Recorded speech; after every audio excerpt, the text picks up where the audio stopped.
Bismillahirrahmanirrahim. Alhamdulillah wassalatu wassalamu ala Rasulillahi amma ba'du. Nas'alullaha at-tawfiq wal inayah was-siyanah wal inabah wad-dawam 'ala al-mukarramat. Rabbi yassir wa la tu'assir, Rabbi tammim bil khairi wa la hawla wa la quwwata illa billahi al-'aliyyil 'azim. Fa inna natabarra'u min hawlina wa quwwatina ila hawlihi wa quwwatihi walhamdulillahi rabbil alamin. Bapak Ibu ya, alhamdulillah kita dipertemukan lagi dengan kajian kitab Arba'un Al-Qur'aniyah, dan kita masih dalam pembahasan seputar adab terhadap Al-Qur'an, dan saat ini memasuki hadis yang ke-18. Bismillah. An-nahyu 'anis safari bil mushafi ila biladil kufri. Larangan ya bermusafir membawa mushaf ke negeri orang kafir.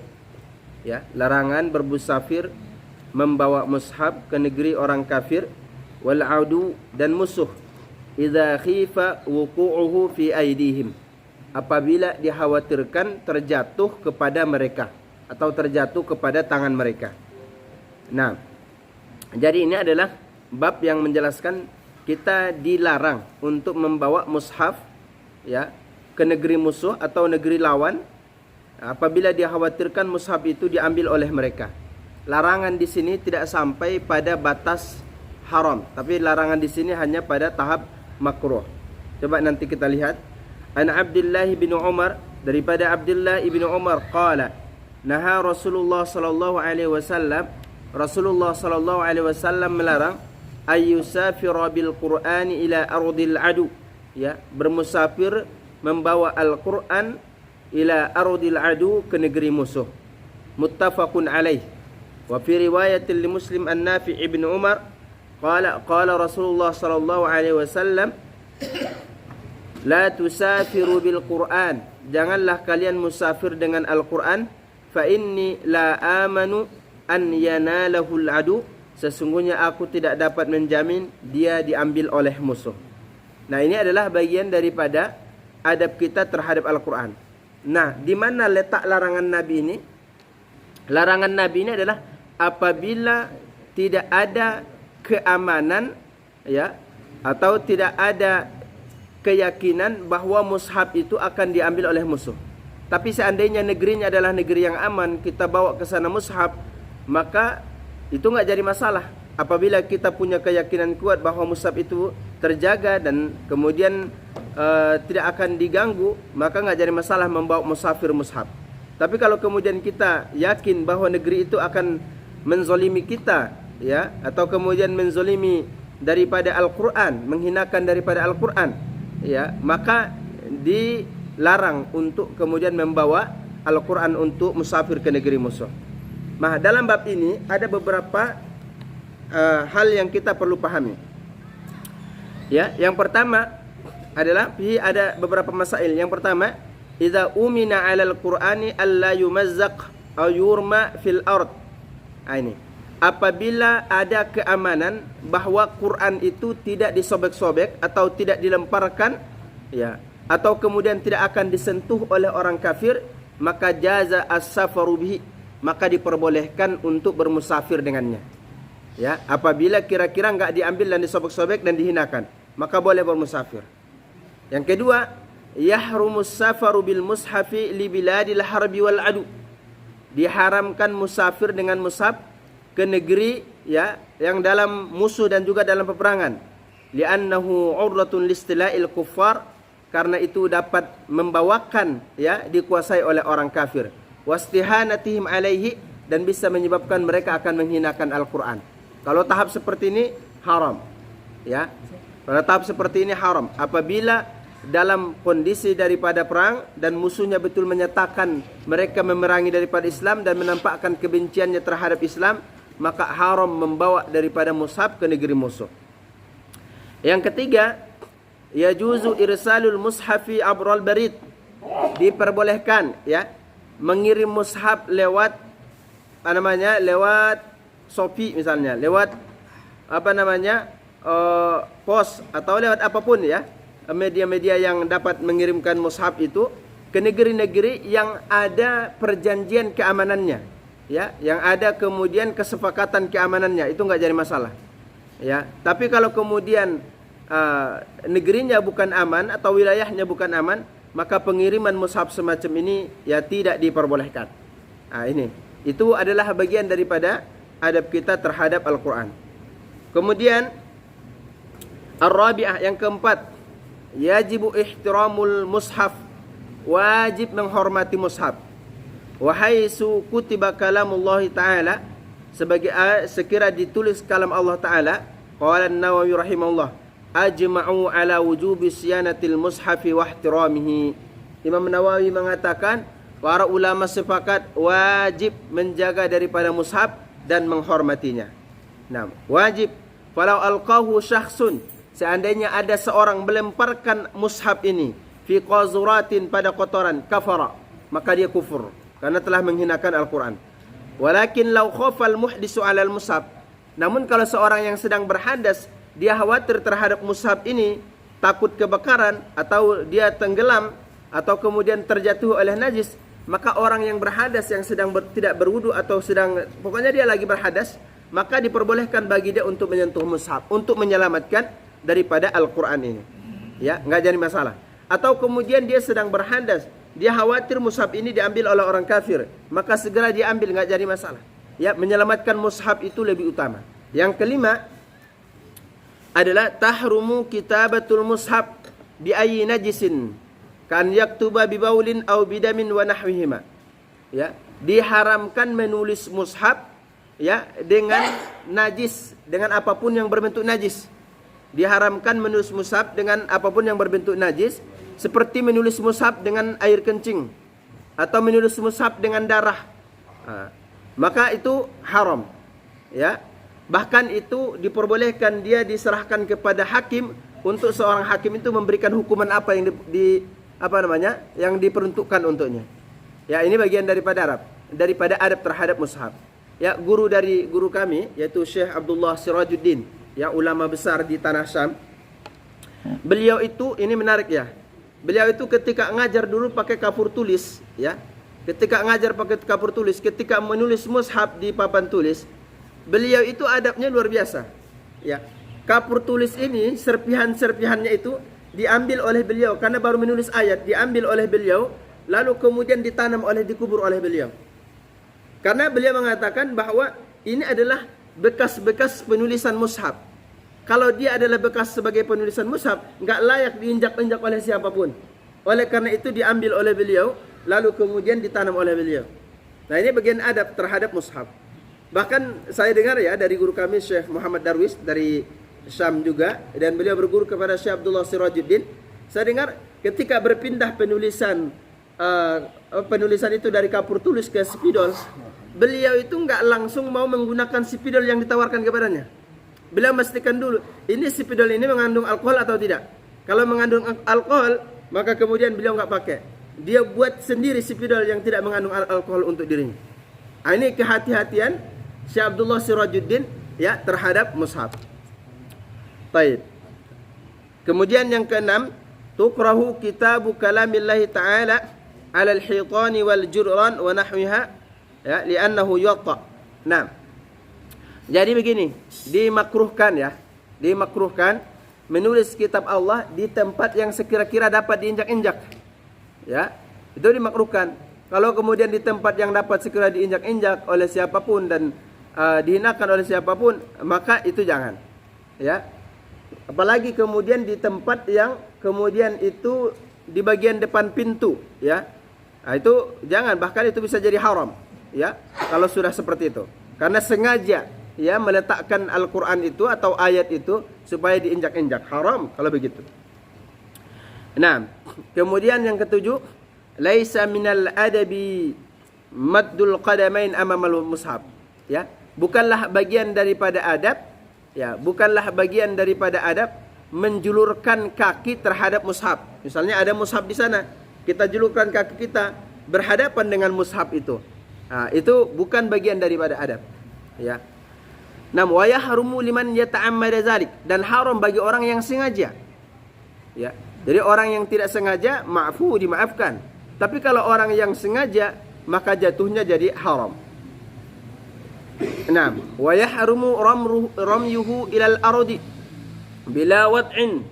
Nam, dan diharamkan juga melemparkannya ke tanah, dilemparkan. Al-Qur'an itu larang. Kemudian yang kesembilan, wa yahrumu ayyatawassada al-mushaf. Ya, haram juga menjadikan mushaf itu sebagai bantal, atau kemudian yattaqi alaih, atau kemudian dia jadikan sebagai sandaran. Ini kadang ada rak, ya, isinya mushaf semua, lalu kemudian dia jadikan sebagai sandaran. Laisa minal adab. Ya, ini bukan bagian daripada adab terhadap Al-Qur'an. Nah, baik. Terus bagaimana hukum menghiasi daripada Al-Quran atau mushaf dengan emas? Ini. Zahaba ta'ifatun minal ulama. Sebagian kelompok daripada ulama annahu yukrahu tahliyatul mushafi bizahabi awil fiddah. Ya, yaitu dimakruhkan, bukan sampai pada haram. Dimakruhkan menghiasi mushaf itu dengan emas dan perak. Ya, wa tazyinuhu kama qala Syaqiqun atau Syuqaiqun ra'a Abdullah bin Mas'ud radhiyallahu anhu qala mushafun muzayyanan bizahab wa qala inna ahsana ma zuyina bihil mushafu fil haqqi litilawatih. Ini kata Abdullah bin Mas'ud, ya, Abdullah bin Mas'ud seorang sahabat, ketika beliau melihat ada mushaf yang dihiasi dengan emas, lalu kemudian beliau berkomentar, inna ahsana ma zuyina bihil mushaf. Sesungguhnya mushaf yang paling sesungguhnya sebaik hiasan terhadap mushaf adalah dengan membacanya. Nah, sesungguhnya sebaik hiasan terhadap mushaf adalah dengan membacanya. Ini kata Abdullah bin Mas'ud. Yang Abdullah bin Mas'ud ini bagian daripada yang diwasiati Nabi untuk mengambil Al-Quran kepadanya. Khuzul Qur'ana min arba'ah. Salah satunya adalah Abdullah bin Mas'ud. Baik, selanjutnya bagaimana hukum daripada membakar Al-Quran? Nah, di sini ya disebutkan la haraja, faedah yang ke-11 11, la haraja biharqil mushafi masahifi al-baliyah. Ya, tidak mengapa kalau kemudian membakar mushaf yang sudah terabaikan. Ya, mushaf yang sudah berserak-serakan, yang sudah kemudian terpisah-terpisah, maka enggak jadi masalah untuk dibakar. Hanya itu untuk menyelamatkannya agar kemudian tidak terhinakan. Nah, kenapa demikian? Ini ada dalilnya nih daripada an Amiril Mukminina Utsman ibn Affan radhiyallahu anhu, arsala ila kulli jundin min ajnadil muslimina bimushafin wa amarahum ay yahriku kulla mushafin yukhaliful mushaf allazi arsala bihi.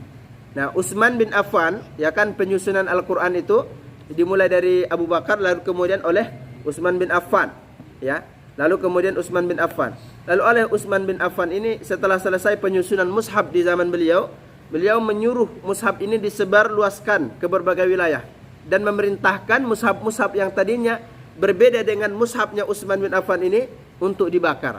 Nah, ini dalil bahwa enggak jadi masalah ya untuk membakar daripada mushaf apabila tujuannya adalah untuk menyelamatkan daripada mushaf, ya, supaya dia tidak terabaikan dan terhinakan. Nah, ini bagian daripada adab kita terhadap Al-Quran, ya. Seperti yang kita sampaikan tadi, Abdullah Sirajuddin, beliau amat hati-hati sekali terhadap satu ayat pun, bahkan serpihan-serpihan tulisannya sekalipun, beliau jaga agar tidak terinjak-injak oleh orang lain. Ini adab yang sangat tinggi, ya, kepekaan yang luar biasa daripada Syekh Abdullah Sirajuddin. Kemudian al-hadisu at-tasi'a asyar, hadis yang ke-19. Ma yusna'u man yaltabisu alaihi al-Quran li syiddatin nu'as.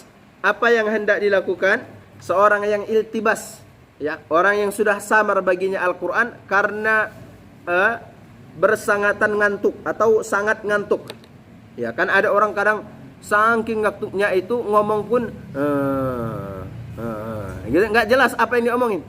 Nah, begitu juga Al-Quran. Ya, dia masih ingin memaksakan untuk membaca Al-Quran, ya, daripada diganti-ganti hurufnya berpindah satu ayat ke ayat yang lain, lalu kemudian hurufnya juga berganti-ganti, mending dihentikan. Nah, di situ adabnya. Begitu hebatnya Rasulullah mengajarkan kita adab terhadap Al-Quran ini. An Abi Hurairah radhiyallahu anhu, anna Rasulullah sallallahu alaihi wasallam qala, "Idza qama ahadukum minal lail." Apabila seorang kalian menegakkan malamnya, fasta'jamal Qur'anu ala lisanih, maka Quran itu amat berat dalam lisannya. Falam yadri ma yaqulu falyattaji, dan ia tidak mengetahui apa yang ia katakan, maka hendaklah ia tidur. Ya, hendaklah ia tidur. Jadi kalau kemudian hendak salat tahajud atau kemudian hendak qiyamul lail, lalu kemudian qiyamul lail ini lalu kemudian membaca ayatnya amat berat, ya, dan sulit sekali keluar dalam lisan ini, maka lebih baik tidur. Kalau sekiranya dipaksakan membacakan ayat itu, malahan merusak daripada ayatnya, merusak daripada susunan ayatnya. Mending tidur daripada itu. Begitu juga kita yang lagi baca Quran. Baca Quran lagi ngantuk-ngantuknya, ya. Lalu kemudian lagi ngantuk-ngantuknya, jangan dipaksakan terus dibaca. Ada dua, imma Anda tidur atau kita tidur. Yang kedua kita kemudian hilangkan rasa ngantuk itu, baru kemudian kita lanjutkan untuk membaca Quran. Ya, jangan dipaksakan ya membaca Al-Quran ya yang membuat kita salah dalam penuturan Al-Quran itu. Rawahu Abu Dawud wa Ibnu Majah wan Nasa'i wa ghairuhum. Min fawaidil bab, faedah daripada bab ini. Ya. Yang pertama, qaulu fasta'jamal Qur'an istaghlaqa alaihi wa la yastati' lisanuhu an nutqa bih li ghalabatin nu'as. Apa maksud daripada fasta'jama? Yaitu lisannya terkunci dan tidak mampu menuturkan karena amat mengantuk sekali. Ya. Lihaza alaihi ayyada al-qira'ah. Oleh itu dia mesti untuk meninggalkan bacaan itu. Ya. Kemudian yang kedua adalah falam yadri ma yaqul. Dia tidak mengetahui apa yang ia ucapkan. Di sini ada beberapa makna. Yang pertama, annahu linu'asihi sara la yafhamu ma yantiqu bih. Karena ngantuknya dia enggak tahu apa yang ia tuturkan. Dia tidak memahami apa yang ia tuturkan. Ya, memang terkadang terjadi begitu. Yang kedua, annahu la yadri li shiddati nu'asi ma ba'da al-lafzil ladzi nataqa bih. Yang kedua itu, setelah dia lafazkan satu ayat, dia enggak tahu lagi ayat setelahnya. Atau dia setelah lafazkan beberapa kalimat dari ayat itu, dia enggak tahu lagi sambungannya karena ngantuk. Kemudian annahu li shiddati nu'asi la yaqdiru 'ala an-nutqi aslan. Atau karena mengantuk sekali, dia tidak mampu menuturkannya sama sekali. Nah, dalam kondisi yang tiga ini, lebih baik dia hentikan membaca Al-Quran. Dihentikan membaca Al-Quran.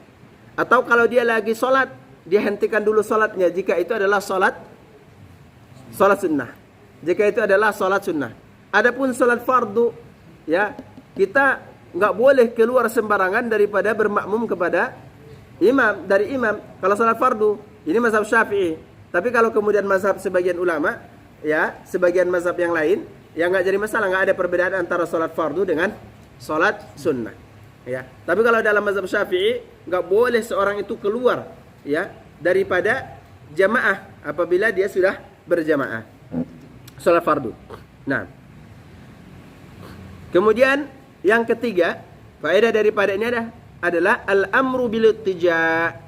Qala al-Hafiz al-Iraqi, Imam Al-Hafiz Al-Iraqi, idza kana an-nu'asu khafifan bihaisu ya'lamul musalliyan na'isu annahu ata biwajibatis shalah fa inna salatahu sahih. Namun jika ngantuknya itu masih ringan dan dia masih tahu apa yang ia bacakan, maka dan dia menghadirkan apapun kewajiban-kewajiban daripada salat itu, maka salatnya masih sah. Fala yajibu alaihi al-khuruju minha. Enggak mesti keluar kalau begitu. Nah, tapi wa in kana bihaitsu la ya'lamu ma ata bihi minal wajibat. Tapi jika ngantuknya itu sampai membawakan dia tidak tahu apa yang ia bacakan dan dia tidak tahu apa yang hendak ia lakukan daripada kewajiban-kewajiban salat ini, maka salatnya itu tidak sah. Ya, salatnya itu tidak sah. Ya gitu. Nah gitu ya. Demikian.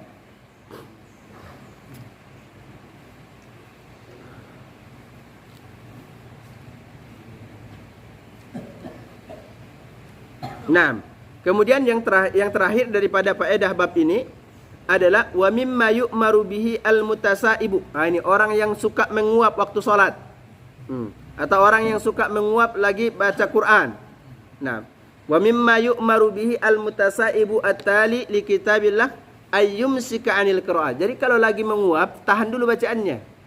Ya, ini kan kira-kira lagi baca Al-Fatihah, lalu kemudian sambil menguap dibacakan terus lanjut. Ditahan dulu. Alhamdulillahirabbil alamin. Menguap terus lanjut baca. Itu jangan. Ya, ditahan dulu lalu kemudian dilanjutkan. Ya, wa mimma yu'maru bihil mutasaibu at-tali li kitabillah ayyumsika 'anil qiraati. Ya. Ya, menahan bacaannya dulu kalau sudah menguap hatta yazhaba anhu, sampai selesai kemudian menguapnya. Ya, menguap ya. Nah, yang gitu ya. Li'alla yataghayyara nazmu qiraatih, agar tidak merubah susunan daripada bacaannya. Ya, agar tidak merubah daripada susunan bacaannya. Nah, ini juga lagi-lagi bagian daripada adab kita menjaga Al-Quran. Al-hadisu al-ishrun, yaitu hadis yang ke-20. Qaulul muqri lil qari hasbuk. Ya, ucapan seorang muqri kepada qari, ya, muqri kepada qari hasbuk. Muqri itu yang membacakan, qari itu yang membaca, muqri itu guru, qari itu kemudian murid. Nah, an Abdullah bin Mas'ud radhiyallahu anhu qala liyan Nabi sallallahu alaihi wasallam iqra alayya, bacakanlah kepadaku. Jadi Rasul itu mengatakan kepada Abdullah bin Mas'ud, bacakanlah kepadaku Al-Quran. Qultu, kemudian Abdullah bin Mas'ud mengatakan, ya Rasulullah, aqra alayka wa alayka unzil, aku membacakan kepadamu padahal Al-Quran diturunkan kepadamu. Nah, ini syarahnya sudah kita jelaskan di hadis sebelumnya. Qala na'am, ya, kata Rasul. Fa qara'tu suratan nisa, lalu aku membacakan surat An-Nisa hatta ataitu ila hazil ayat, sampai kemudian sampai pada ayat ini. Fa kaifa idza ji'na min kulli ummatin bi syahidin wa ji'na bika ala haula'i syahida. Qala hasbukal an. Faltafattu ilaihi fa iza ainahu tazrifan. Rahul Bukhari. Jadi lafaz hasbukal an. Jadi kalau memang kita itu ya tidak sanggup lagi untuk mendengarkan Al-Quran itu karena sudah mungkin terasa lelah, atau kemudian kita ingin selesai mentadaburi Al-Quran dari bacaan orang lain, ya kita katakan hasbukal an. Ya, boleh kita katakan hasbukal an. Nah, ya. Jadi adapun lafaz sadaqallahul azim, itu pun enggak jadi masalah kita ucapkan. Ya, selesai daripada Al-Quran lalu kemudian kita mengucapkan lafaz sadaqallahu al-aliyul azim, enggak jadi masalah. Ya, bahkan ini bagian daripada zikir yang dianjurkan. Ya, bagian daripada zikir yang dianjurkan. Ah, ini kan Imam Al-Qurtubi, ya. Imam Al-Qurtubi yang punya tafsir Al-Qurtubi. Saya tadi sempat baca dan mengutip, ini saya catat nih. Imam Al-Qurtubi ini saya bacakan karena sebagian, kenapa saya perhatikan ini? Karena sebagian teman kita mengatakan bahwa sadaqallahu al-aliyul azim ini, mengucapkan itu seusai daripada membaca Al-Quran adalah satu bid'ah yang tidak pernah dilakukan oleh Nabi Muhammad SAW. Jadi saya harus mengatakan ini, terserah kemudian Bapak menerima atau tidak, saya harus menyampaikan ini. Ya, karena ini sesuatu yang tidak perlu diperdebatkan sebetulnya antara hasbukan. Yang penting orang ngaji aja syukur gitu. Orang ngaji aja syukur. Ya, antara hasbuka menutup dengan hasbuka atau kemudian menutup dengan sadaqallahul azim, enggak jadi masalah. Yang penting orang ngaji aja syukur gitu. Masa diperdebatkan antara sadaqallah dengan hasbuk? Dan ini kita mendengarkan ini di luar, ya, perdebatan antara boleh enggak mengucapkan sadaqallah atau tidak. Tapi ini ya, saya mau mengutip ucapan nih. Saya mengutip ucapan daripada Al-Imam Al-Qurtubi, pemilik tafsir tebal namanya Tafsir Al-Qurtubi. Ya, berapa jilid, berbagai cetakan. Ya, ada yang kemudian 14 jilid, ada yang kemudian 17 jilid, ada yang 20 jilid. Ya, tergantung cetakannya lah. Ya, pemilik Tafsir Al-Qurtubi. Beliau menyebutkan begini. Ya, beliau menyebutkan kata Imam Qurtubi, beliau menyebutkan, ya, wa min hurmatihi ay Al-Quran. Ya, di antara cara menghormati Al-Quran, idzan tahat qiraatuhu ayusaddika rabbah. Apabila selesai membaca Al-Quran, maka ia mengucapkan ayusaddiq, yaitu ia mengucapkan kalimat pembenaran terhadap Tuhannya. Wa yashhad bil balagi li Rasulih sallallahu alaihi wasallam, dan bersaksi bahwa Rasul telah menyaksikan akan yang diperintahkan oleh Allah, ya. Telah menyaksikan, dia bersaksi bahwa Rasul telah menyampaikan apa yang dibawakan oleh Allah, disuruh dibawakan oleh Allah. Nah, kemudian wa yashhad ala zalika ala annahu haq. Kemudian dia bersaksi bahwa itu adalah benar. Jadi kata Imam Qurtubi, ketika kita selesai membaca Al-Quran ada 3 adab nih. Pertama, kita mengucapkan membenarkan apa yang Allah, ya, kita membenarkan mushaf itu ya yang pertama. Membenarkan mushaf itu dengan ucapan sadaqallah, maha benar Allah. Yang kedua, kita bersaksi bahwa Rasul telah menyampaikan Al-Quran itu. Wa sadaqa rasuluhu an-nabiyul karim. Dan Rasul telah benar dalam hal ini. Kemudian yang ketiga, adabnya yang ketiga adalah kita bersaksi telah menyaksikan bahwa kebenaran Allah dan Rasul telah menyampaikan mushaf itu kepada kita. Wa ana ala zalika minas syahidin. Jadi ada 3 adab nih ketika sudah selesai daripada membaca Al-Quran menurut daripada Imam Qurtubi. Yang pertama apa tadi, Pak? Mengucapkan apa? Sadaqallah. Yang kedua apa? Bersaksi bahwa Rasul telah menyampaikan Al-Quran. Yang ketiga apa? Bersaksi bahwa kita telah menyaksikan Rasul menyampaikan, dan kita bersaksi juga bahwa Allah benar dalam firman-Nya. Maka ucapannya bagaimana? Sadaqallahu wa sadaqa rasuluhun nabiyul karim wa ana ala zalika minas syahidin. Ya, ini anjuran yang disebutkan oleh Al-Imam Al-Qurtubi. Ya, 3 adab terhadap Al-Quran apabila kita selesai membacakannya. Ya, kira-kira bisa kita ulangi bersama biar terbiasa nih. Ya, mau ngikut Imam Al-Qurtubi atau mau ngikut yang lain? Mau ngikut Imam Qurtubi ya? Baik, kalau begitu kita coba. Sadaqallahu wa sadaqa rasuluhun nabiyul karim wa ana ala zalika minas syahidin. Kita ulangi sekali lagi. Sadaqallah wa sadaqa rasuluhun nabiyul karim wa ana ala zalika minas syahidin. Oke. Sadaqallah wa sadaqa rasuluhun nabiyul karim wa ana ala zalika minas syahidin. Gitu Pak ya. Jadi 3 adab ini yang mesti kita lakukan ya seusai daripada membaca Al-Quran. Atau Imam Qurtubi menyebutkan, kalau enggak lafaznya begitu juga begini. Sadaqta rabbana wa ballaghat rasuluka wa ana ala zalika minas syahidin. Itu. Tapi yang umum tadi yang saya sampaikan, sadaqallah wa sadaqa rasuluhul karim atau an-nabiyul karim wa ana ala zalika minas syahidin. Intinya 3 poin itu ada, ya. Bersaksi bahwa Allah itu benar firman-Nya, kemudian bersaksi bahwa Rasul telah menyampaikan firman-Nya, dan yang ketiga bahwa kita bersaksi bahwa keduanya itu adalah benar-benar. Ya, telah menyaksikan bahwa dua-duanya adalah benar. Baik. Ini hadisnya tadi sudah dibaca ya? Baik, itu ya. Nah. Baik. Fihi masail, ya. Ya, ada beberapa masalah dalam ayat ini. Yang pertama tadi bahwa apabila kita sudah merasa hendak menghentikan bacaannya, yang kita mendengarkan bacaan orang lain, merasa tidak mampu lagi mendengarkan atau sudah lelah atau sudah tidak siap mentadabburinya, maka boleh kita katakan hasbuk, cukuplah. Ya, cukuplah. Ya, ini kan hasbuk, ini kan khitab sebetulnya. Cukuplah. Menyuruh untuk menghentikan gitu. Ya, menyuruh untuk menghentikan. Ayo, hentikanlah bacaanmu gitu. Masa kita baca Quran nih ya. Ya, kita baca Quran, kita sendirian nih baca Quran, baru hasbuk. Siapa yang kita suruh itu berhenti baca Quran? Siapa yang kita suruh? Allah. Suruhlah. Siapa yang baca Quran kok kita? Hasbuk gitu. Jangan gitu dong. Ya, enggak begitu. Jangan terlalu tekstual sekali memahami hadis itu. Ya, jangan terlalu tekstual sekali. Ya, hasbuk ini menyuruh orang lain untuk menghentikan bacaan. Ya, bukan menyuruh diri kita untuk menghentikan bacaan. Ya gitu. Tapi ya, itu adabnya tadi. Kita ngikut Imam Qurtubi aja lah, yang sudah jelas sebagai imam yang diikuti oleh semua umat. Nah, barakallahu fikum. Al-faslu as-salisu, pasal ketiga, al-hadisul waridah fi fadli hibzi kitabillahi wa jazai ahli.